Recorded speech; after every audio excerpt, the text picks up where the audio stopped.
Fran, and thanks very much for joining us for Managing Risk versus Risk Management. You can reach me at jim@simplifyiso.com or over here on our website with this handy contact button. Managing risk is an iterative process, and you'll modify your risk management activities as your organization evolves. Brand new things happen. COVID's a perfect example, and we need to modify how we manage risk as the culture changes, as our context changes, internal issues, internal conditions, external conditions. These can all impact us.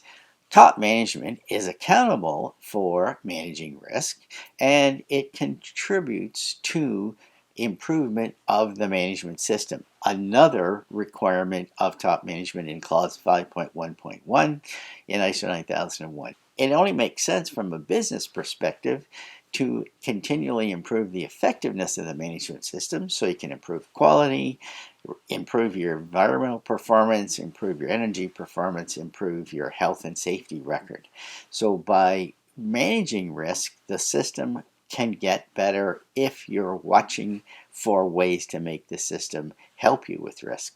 Managing risk has to be done as a flow to cover off all the aspects of the organization and make sure that you have the effects that you're looking for, the results that you're looking for under control.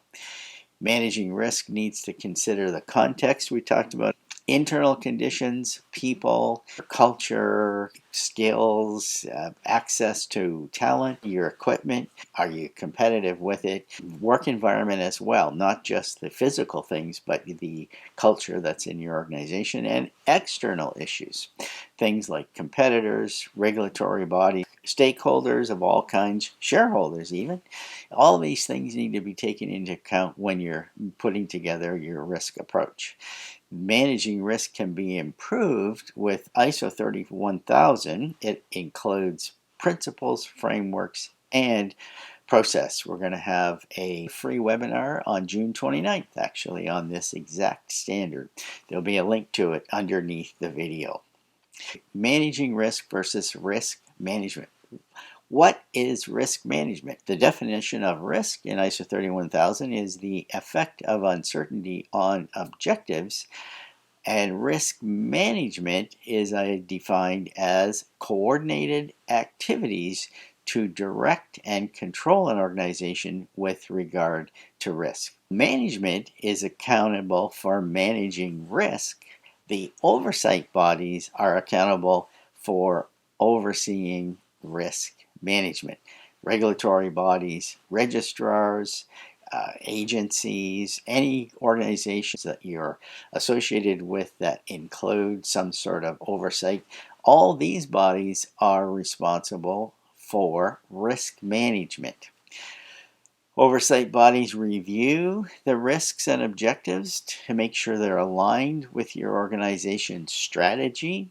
The oversight bodies understand the risks facing an organization pursuing its objectives so that they can effectively make an assessment whether your risks and objectives are aligned with what you're capable of doing, aligned with your target market, aligned with your interested parties. So it's a whole package. Oversight bodies assess the effectiveness of the systems that you have in place for managing risk.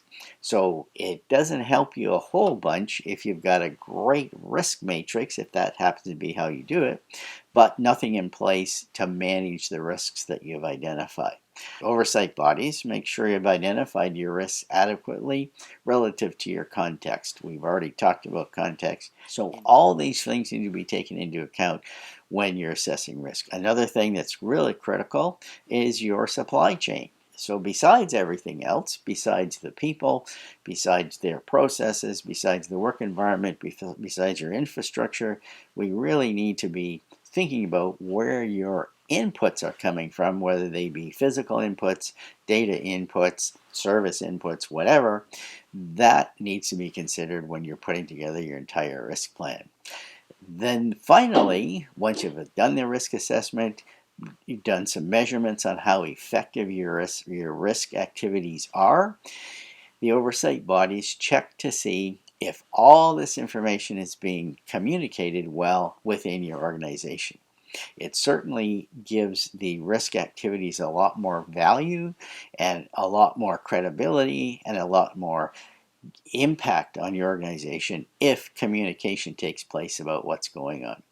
So basically, managing risk is an overall concept, like creating quality, protecting our people, taking care of the environment. Just it's an idea. Managing risk is a concept.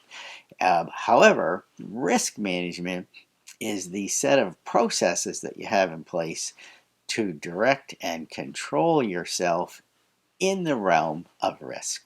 To get results, risk management needs to be integrated into all organizational activities, and the activities need to demonstrate leaders are committed and people can take advantage of all the work you're doing to manage risk and to make sure that life is as good as possible in your organization. We have a free webinar coming up on June 29th at 12 noon Eastern Daylight Time. You'll see a link to sign up down below. And we also have a full course on ISO 31000 virtual. It can be customized for your organization as well. Thanks for taking a look, and I hope you can join us next time for Risk Never Sleeps. Bye for now.